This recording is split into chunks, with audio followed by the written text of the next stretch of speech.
Okay, we're starting. Bezat Hashem. Put the microphone down.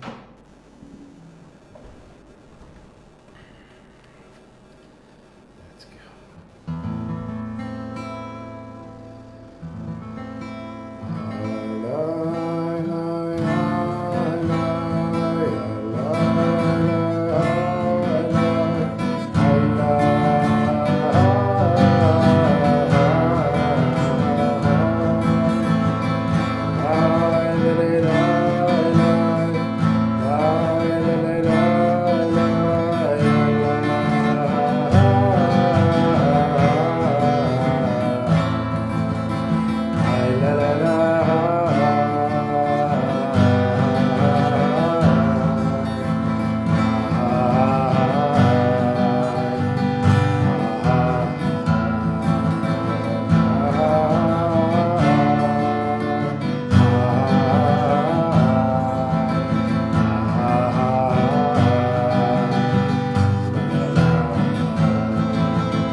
Shalom Aleichem to Mata Esther is watching, maybe Zahava, Yael, whoever else is joining us, and Shana Batsheva, and my mother, and everyone who joins the lesson. Bezat Hashem. Mata Esther, I see you wrote musician, storyteller, Torah, and then it says see more, but I'm afraid to touch the screen. So yeah, Baruch Hashem. One of the ways I make a living is editing a podcast that I produce for a law firm that I work for, and we interview startup founders, Israeli startup founders. And there was a woman that was interviewed recently, and she mentioned that she was a generalist, and I never heard the term before, meaning that she is very proficient in many different fields, whereas normally people are only proficient in one of those fields. And then I realized that I'm also a generalist, that there's many different areas, Baruch Hashem, which I'm able to perform, excel, I don't know, whatever. And I have many interests, so yes, Baruch Hashem. And the ceramics, since I bought the kiln, have become more of a bigger deal for me. And I started putting up more videos pretty much every week. I put up a video, taking pictures, showing pictures, and maybe possibly do another sale. I don't know, we'll see. Anyhow, and along the way comes Rabbi Nachman. Of course, I get to meet Rabbi Nachman every morning with my chavuta, Aaron ben Chana Liba. He should be healthy, B'ezrat Hashem, and healthy, wealthy, and wise, what I like to tell people, and everyone watching as well, B'ezrat Hashem. So we're learning from lesson Samech Bet, which is 62 in Likutey Moharan. I'm going to make the screen a little brighter here for me. And there's Yael. Some people know a lot about a little. Yes. Yeah, it's a funny thing. I just have many interests. I have a daughter, Shuvi, who's similar. I don't know where she'll end up with all of her interests, but she also has a similar thing that she excels in many areas. And I always encourage her. I tell her, don't worry what people say. Because, people, when I was growing up, people would say to me, how come you have to do all of these things? Why can't you just focus on one thing? And so you could be discouraged because people say, well, you shouldn't be doing this and this and this and this. I tell her, do them all. Don't worry. Don't pay attention to people. That was the lesson, of course. You probably remember, Chadaya Avraham. That's the Hashmata, which is the something that was in between the two volumes of the Likutey Moharan, the first and second, that was left out in one of the printings and put back in.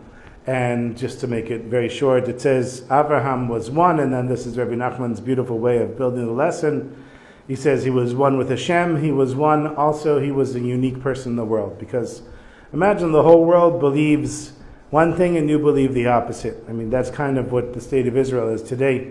The whole world believes that we're the worst human rights violators in the world, and we think that we're the most moral army in the world.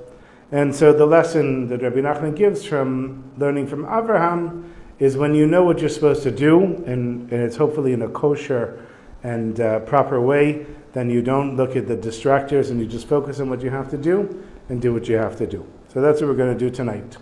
So what we're learning from in Samech Bet, and we're on section Hey, out of, I think this is section 5 out of, I think, 10 sections. But tonight, as I was preparing for the lesson, I noticed that it's getting very, very deep into this one concept. So we're going to go over it kind of quickly and move forward in this lesson till this section over here, B'ezrat Hashem. So what we were learning is that he starts off with Hashem took the Jewish people in a roundabout way out of Egypt. And then he says how a Jew, through their eating, can elevate the holiness from the negative places. And the way that and so he says, okay, fine. So if you eat something, you're able to elevate. I'll just explain the concept very quickly. We know the idea of Shvirat HaKelim, of the breaking of the vessels. So, here I'll take the bottle, I think that's a better example. If I continue filling this up with air, at some point it's going to break. And so that's a broken vessel. And what Hashem did is he put so much spiritual light into this world that the vessels broke. And what happened after the vessels broke is that the spiritual energy spread all around the world to all kinds of hidden places. When a Jew does a mitzvah, they elevate the holiness from the negative places. Now, where does the negative energy in the world draw its sustenance? It draws it from holiness. So it said, Umatzeh. Hashem made this juxtaposing the other. So it's this, in a sense, yin and yang relationship where opposites are pulling one another. So the more we pull the kedusha out of the klipot, out of the negative energy, the less it has, and the more it grows and increases, let's say, then the less the Kedusha is. The Kedusha is still there, but it's not strong. It's weak in a sense. And so he says, okay, so how do we get this holy energy out from the negative spaces? We do it by eating. But he says, not so simple. Because it's not just like I'm going to take a piece of herring on a cracker on Shabbos and eat it. I have to be a vessel that can elevate the Kedusha through my eating. And how do I do that? He says, first we work on our emunah. And then he said, where does the emunah take us? The emunah takes us to bringing Jews that are far away closer. And how do we do that? We do that through our speech. And then he talks about this idea, also which I skipped over, which I realized just now, that we have to know how to answer the apikors, the heretic outside of us and the heretic within us. We have to have answers for questions. And we also have to not get stuck in places where we can't answer the question. So a place where we can answer questions, it's an example I give all the time. Why is there evil? Right? Somebody could say, a God that's all good, why does Hashem create evil? Well, imagine if there was all good, you wouldn't know what good was. If there was all light, you wouldn't know what light was. Or I'll make it very simple. A person who grows up in the house of a billionaire, and the parents give that child all the money they could possibly want, they end up being spoiled brats. They buy fancy cars, they buy fancy clothes, they expect people to serve them. They have no appreciation of life. So that would explain why Hashem causes me suffering financially all the time, because He wants me to really appreciate what I have. Baruch Hashem. So we have to have opposite energies in order to appreciate in this world. But there's things we can't explain. For example, just take a modern example. Why was this person killed on October 7th and this person alive? Why is this person captured in Gaza and this person was, Hamas just walked past them? You can't explain those things. Or the simple question is, how can, God forbid, a baby be born with a terrible disease when the baby is completely innocent? You can't explain those things. He says, don't fall into that trap. So that's where we are. That's where we left off. לאחר שביאר שיש כוח בדיבור ללקט את כל ניצוצות הקדושה שבין הקליפות, where after he explained that there's the power of speech that allows us to gather up all the sparks of holiness from amongst the negative energy, יבאר עתה כיצד יזכה שיהיה לו דיבור המתוקן ושלם. Now he's going to explain, he taught us that speech has the power to, for example, speech has the power to pull a person in one direction or another. And speech has the power to pull positive energy, holy energy, out from the negative energy. So he says, now that I told you that you can do it, I'm going to tell you how to do it. And it's not so simple. Ula'alot nitzotzei hadibor, in order to elevate the sparks of speech, tzarich l'ta'anit, we have to fast. Now we started off saying, we're elevating through eating, but now he's saying we have to fast. Eating and fasting are obviously opposites. Perush, meaning, kodem shemegiim liyichud panim bepanim al yidei achilat b'kedusha. Before we reach the place of face-to-face, meaning bringing Hashem's energy in this world and Hashem's energy outside of the world together in unification, which is what he calls face-to-face, and we do that through eating in a holy way. צריך לעשות קודם לכן ייחוד החור באחור שנעשה על ידי התענית. We have to first bring a unification between the backside and the backside, and that's done through the fast. So in a sense, what he's saying is that we have the positive way of connecting with Hashem, and we have the not negative way, I guess I could say, way of connecting with Hashem. So, meaning that there's mitzvot that you do and there's mitzvot that you don't do. Connecting through a ta'anit, through a fast, is obviously easier than connecting through eating. And that's, of course, Yom Kippur and Purim. Purim is much harder to reach a higher spiritual level than on Yom Kippur. Yom Kippur, everybody's fasting. The fasting automatically disconnects you from your physical body and reconnects you to your soul. I'll just mention something that I suffer a lot on fasts. I don't know if I mentioned this before. I suffer from very bad headaches and I get nauseous on fasts. And so I told my chavruta, and he says to me, you should ask a rabbi.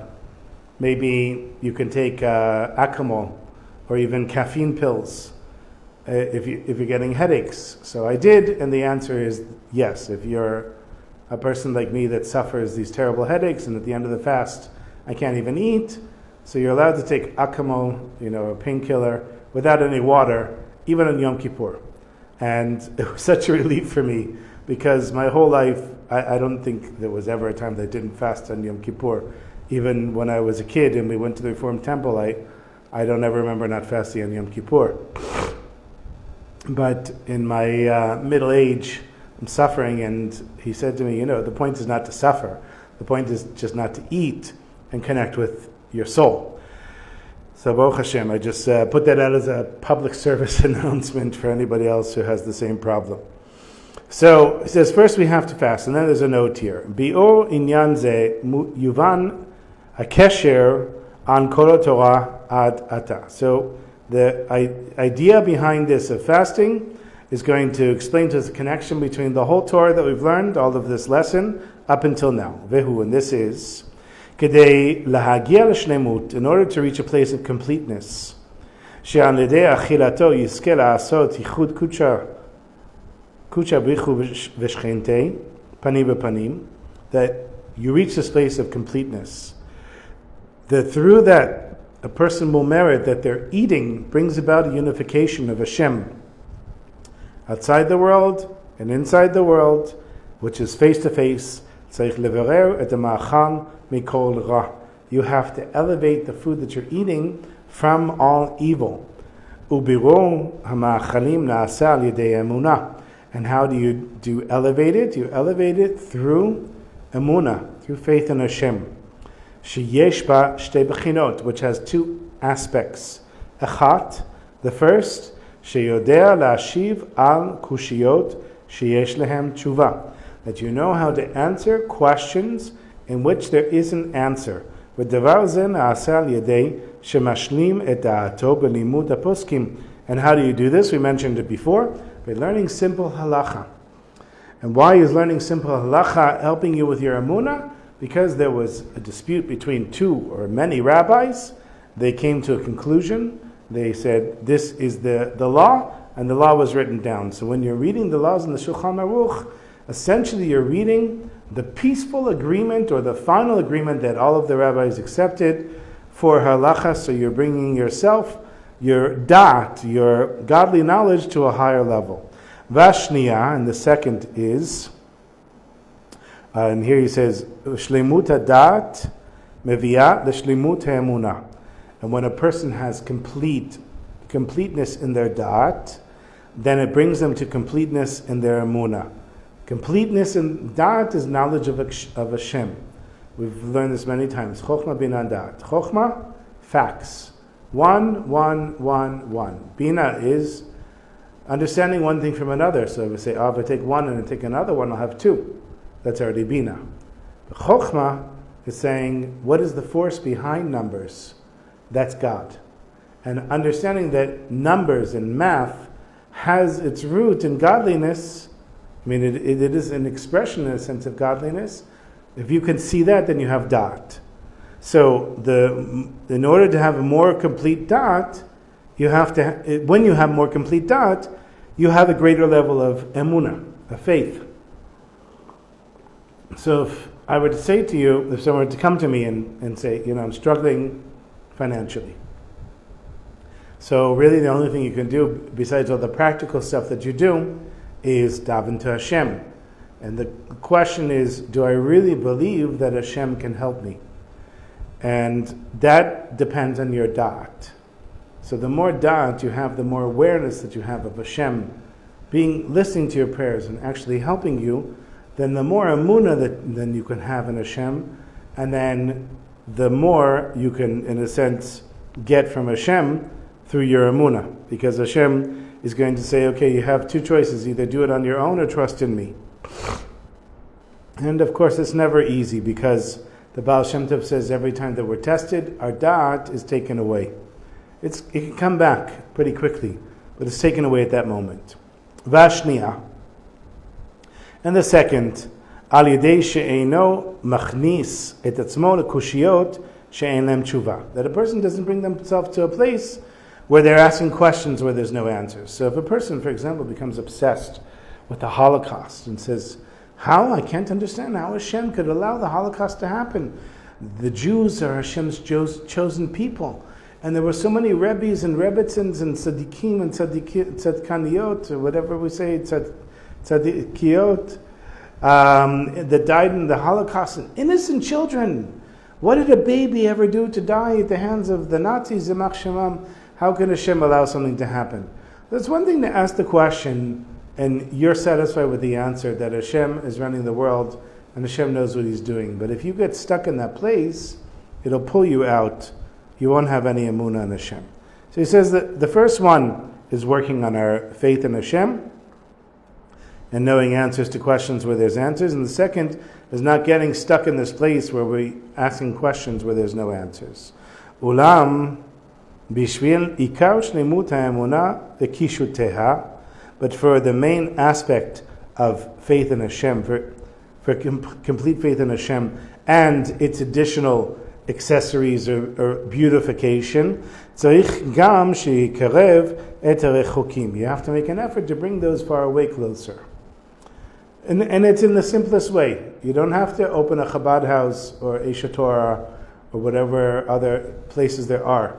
Everybody in their own way. I'll tell you, there's a guy, he's since passed away, his name was John, and he was a Marine, an ex-Marine from Vietnam, and he walked around, he always had the patch from Vietnam on his t-shirt, and he was a real character, cursing everyone out, and turns out he was a convert, and mamash, such a character. And I'd see him walking around the street, I'd see him in the shuk, and one day I went over to him, I introduced myself, and it happened to be not far from the Seder night. So I said to him, you have a place for the Seder? He said, no, nobody ever invited me. So I invited him to the Seder. And until he died, it was maybe 10 years in a row, he came to our Seder. So that's a simple example of bringing somebody who's far away close. Now, the rest of the year, he didn't want to come to Shabbos meals. He put on tefillin a couple of times. He would come on Chanukah, take pictures of us. He liked to come and take pictures of the family, give me the pictures, and that was it. But you never know. You never know how you affect a person. So everybody in their own way. But when you go make the effort, like how do you beautify your emunah? You do it by bringing somebody far away close. ודבר זה נעשה על ידי בירור ניצוצות הקדושה בכוח הדיבור. And this is done through speech. So when I went to John and I invited him for the meal, I spoke and I invited him to the meal. And that's where it's coming from. It's like that's simple. In dibur b'torah tefillah, in learning and in davening and speaking. Ad she'klipot nisharot rikot mikol kedusha. Until you pull out from the negative energy all of the energy that they were drawing from the holy energy, and you leave them empty. V'az she'ein lagoyim mima lin'ok me'aklipot. And then when the non-Jews don't have any more energy to draw from the holiness that's drawing its sustenance, that the negative energy is drawing its sustenance from the holiness, הם באים ונדבקים לקדושת ישראל. They come and they be connected to the holiness of the Jewish people, and that's the state that we'll reach eventually. וזה בחינת כתוב, and this is what's written, מדרך פשעם ומעוונותיהם יטענו וכולי. This verse is to show that it says that through their sins and their iniquities led them to fast. So he's giving a quote from Tehillim that people did transgressions. In order to fix the transgressions, it led them to fast. And he's bringing that as a text proof. הפסוק מדבר על אלו שהלכו בדרך הפשעים והעוונות, והם בוודאי אינם יכולים לאכול בקדושה ולעשות ייחוד, ולכן התיקון שלהם הוא שיטענו. So this is people that have done transgressions, and because of their transgressions, they for sure won't be able to eat anything on a holy level. They won't be able to elevate the food. So their fixing, their tikkun, is by fasting. Azai, al yidei ta'anit, then through the fasting, yishlach devaro, Hashem's word will be sent out. Ki al yidei ta'anit yesh koach b'dibor levarer et nitzatzot ha'kedusha shayu ben ha'klipot. Because in fasting, there's the power to elevate the speech from the holiness that's stuck in the negative energy, mechimat avonatehem, because of their transgressions. So basically, when a person is fasting, and I'm not talking about the point where, like I was explaining for myself, that I get to the point where I'm just laying it in bed or on the floor and I'm simply watching the clock waiting for the day to end. But when a person is fasting and they're starting to feel you get to a certain place in the day where you're able to concentrate. The Yetzer Hara is not as strong, because all of the ta'avot, all of the desires for eating, and many other desires disappear when a person fasts. And so that allows a person to reconnect with Hashem in order to then, when the person eats, to elevate the food that they eat through the fast, as a result of the fast. So we're fasting, and we're pulling out the holy energy from the negative energy and returning it to its holy space. And because the main fixing of speech is through a fast. And I'm guessing also ta'anit dibur, a speech fast, which every now and then I'll do for a few hours, where you just don't speak for a day or a few hours, whatever it is. But Tama and the reason for this is ki ikar yenikata klipot, because where does the negative energy draw its sustenance from? Eino ela me'achrei kedusha. It comes from the backside of holiness. Ki mepnei kedusha efshar lehem lin'ok. Because of the holiness, the bright light of the holiness, they're not able to draw their sustenance from the holiness. Mechimat beirut or sheyesh bepanim. Because of the bright light that's coming out of the holiness from its face, from the front. Ela shelifamim b'sha'a sheyesh ledibur kvar koach chazak notnim lehem leklipot milamala b'mechuvan koach linot mimenu mipnei hakdusha. That's very interesting. But sometimes there's a time that in heaven the power of the kedusha is so strong that the negative energy wouldn't be able to draw any sustenance from it at all. So they get permission from above to allow the negative energy to draw its sustenance from the holy energy, even though the holy energy is shining so strong. Hainu mebchinat adibur, that is through speech. Now, this example we've seen, I'm trying to think of something. I mean, anytime that there's a holy moment, I'll give you an example. Friday night in Mayanot, there's a lot of singing, a lot of people come, there's dancing, and in the early days of the shul, the neighbors would come and get angry at us for making too much noise. So there, at the time that we were singing and being in this holy space, in a shul on Friday night, it's not like we were doing it out of the wrong time in the wrong place. And in the holy city of Jerusalem, I mean, what more do you want? They liked shuls where people were quiet, and they would tell us so. So that's, in a sense, the Hashem allowing the negative energy to come and try and draw its sustenance. So if somebody on Friday night, let's say those people came into the shul and they're shouting, they come into the middle of davening. Like imagine a woman comes into the men's side, and she starts shouting at us, you're bothering me, I can't rest on Shabbos. And then somebody on the men's side starts shouting at her, get out of here, we don't want you in the shul, and get out of the men's section. That's exactly what he's talking about here. That sometimes when the holiness is so strong, there's no way for the negative energy to draw its sustenance from the holiness. So what they do in heaven is they give permission for the negative energy to come into a holy space, and then allow that person to break the holy energy. And when that person got upset at this, I'm just making this up, but the person got upset at this woman and shouted for her to get out, that is giving the energy to the negative side from a holy place.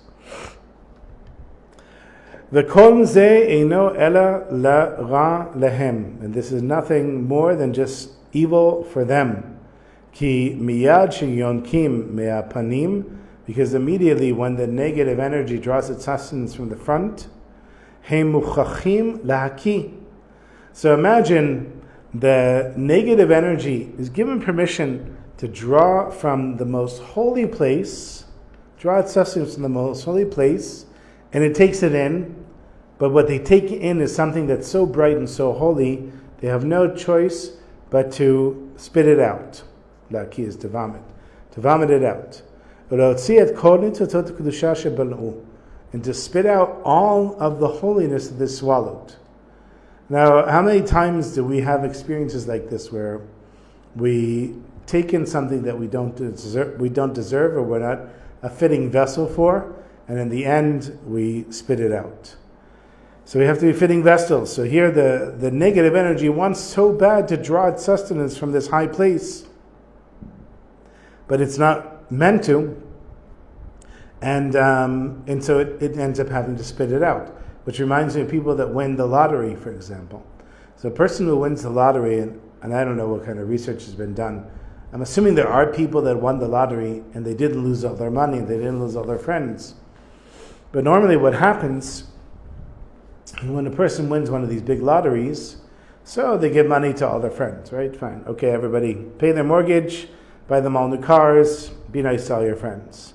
But then you want to keep living your life, but the money completely screws you up, because you didn't have a vessel for it. It came all of a sudden in such a huge amount of money, you didn't have a vessel for it. But take, for example, a person that works or builds a business, or even inherits money from their family, or inherits a business, or takes over a family business. All of those, the person has been prepared for it. But when the money comes in a second like that with the lottery, it's too much, and they can't handle it. In the same way, the negative energy is receiving all of this holy energy from such a high place, it can't handle it, and it has to spit it out. וזה מה שנתפאר שהדיבור מהפך אל העמים. היינו הקליפות לתת להם לניקה. So this is what we mean when we say that speech turns over the nations, meaning the non-Jews. That is the negative energy. היינו הקליפות לתת להם לניקה. That it, in a sense, takes away from them their sustenance. ומיד על ידי זה הוא מברר מהם את כל ניצוצות הקדושה עד הסוף. So we're talking about now a person that fasts. And by fasting, they're disconnecting themselves from their desires, and they're disconnecting themselves from simply the desire to eat and drink. And with that, it breaks the negative energy. Because let's say a person is very thirsty and wants to drink on Yom Kippur, and they take a cup of water and they drink it. What happened in that moment is that them not drinking the water, when that desire is very strong, is breaking the sustenance of the negative energy that draws its sustenance from the Kedusha, from the holy place. But the second that the person drinks the water, they give the negative energy the energy back. So if a person is able to fast and not eat on Yom Kippur, for example, when they finally eat at the end, they're eating from a place of having broken the negative energy, and the eating that they're doing is totally elevating the eating at that moment. I'd be so good at winning the lottery. Yeah, you have great comments, Yael. Bezat Hashem, all of us, we'll all share it. We can win all kinds of lotteries, don't have to win the money lottery. Hashem can give you all kinds of gifts, Bezat Hashem. Okay, so that's what he's saying, that the second that we eat after fasting, we're elevating the food that we're eating because we've broken the negative energies draw from that food. Ad shenisharim belo shum chiyut, until we've left the negative energy without any way of drawing its sustenance. V'zo b'chinat ketuv et asher shalat ha'adam ba'adam lera lo. The time that one person ruled over another. I'm not sure what the meaning of the verse is here. Let's see. Et pshat pasuk perush Rashi. This is Rashi's straightforward explanation of this verse. V'ra'iti et asher shalat adam bechavero v'garvar alav v'sofo nepach lera'ato. I saw that there was a person that ruled over another person, over his friend, and overcame him, and then in the end it turned around that it was bad for the person that overcame his friend. Amalek nitgaber al Yisrael. Amalek, which is the nation that wanted to cut down the Jews when they were leaving Egypt, even after they saw the miracles that happened in Egypt, they overcame the Jewish people. V'sofo, and in the end, acharito Adei Oved, Kach Paro, V'chein Nebuchadnezzar, V'chein Sancheriv. So he's saying that in the end, Amalek lost, and also Pharaoh lost, and also Nebuchadnezzar, and also Sancheriv, and all of these emperors and kings and Caesars that were ruling over the Jewish people. So in the end, it didn't work out for them. So that's what it says. Et asher shalat adam ba'adam le'ra lo.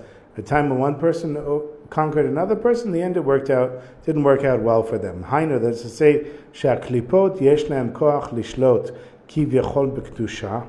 The negative energy has the power, as it were, to overcome the holiness, and everybody's experienced that, because you say, I want to do something holy, and in the end you do the opposite. How could it possibly be that Hashem allows the negative energy to overcome something that's so strong as the holy energy? Because Hashem did. Because there's free will. Because there has to be an equal balance of forces. So the moment that we say, I'm not going to eat something or do something or whatever it is, and then in the end you do it, that is the negative energy overcoming the holy energy. And it will draw its sustenance from the holiness, and not just from the backside of the holiness. And how does this happen? It's allowed to happen from above in heaven. In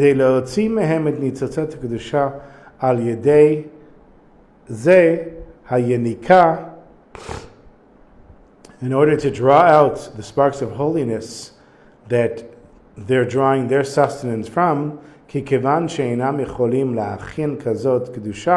because the negative energy, since the negative energy can handle so much of this positive holy energy, and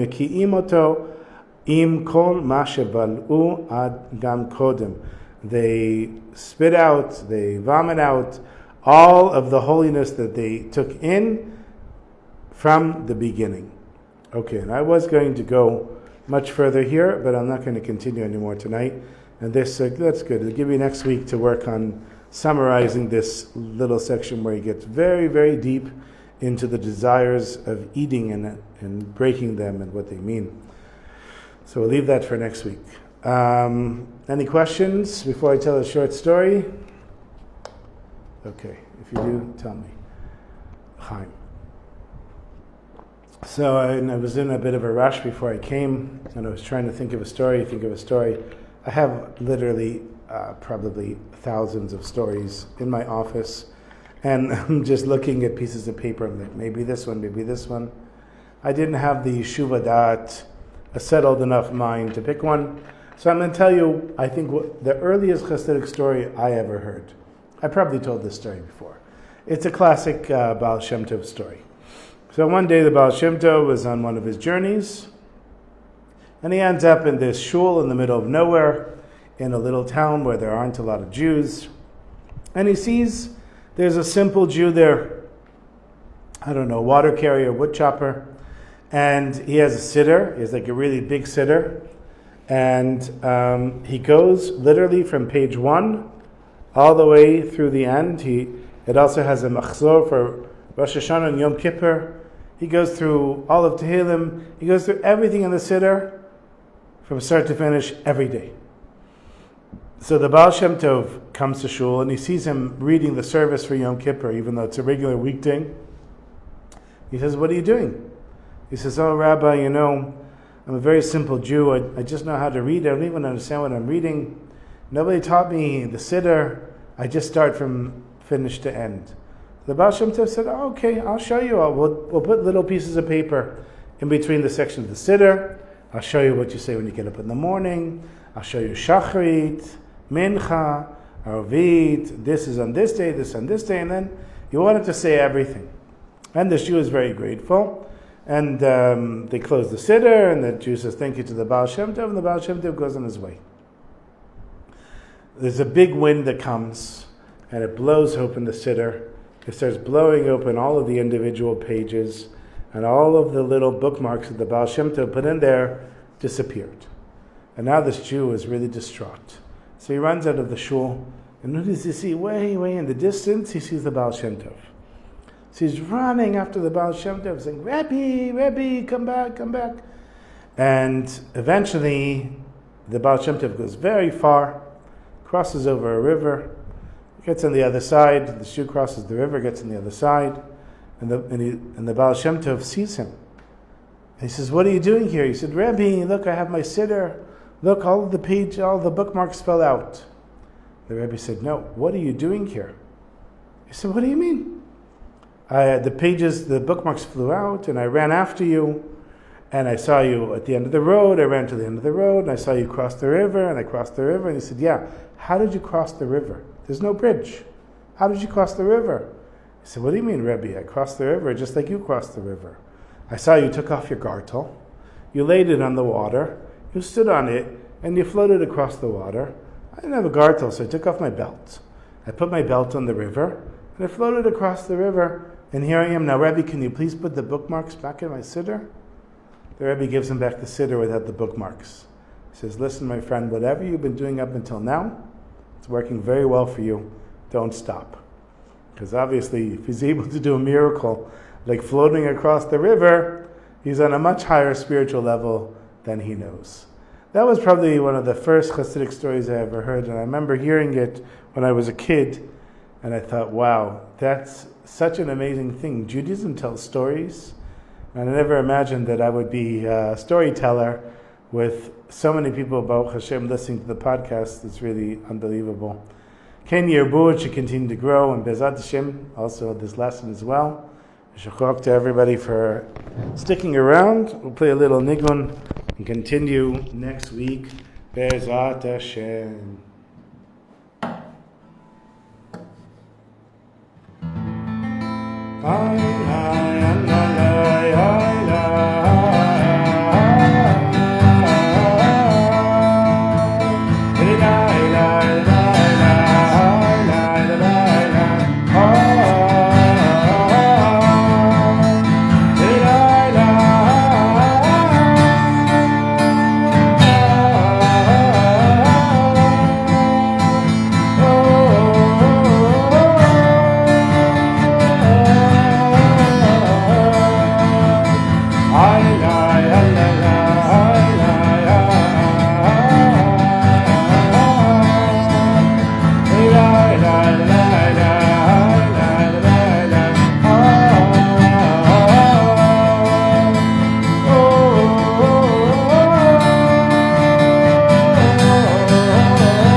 Everyone. Nope, can't end it.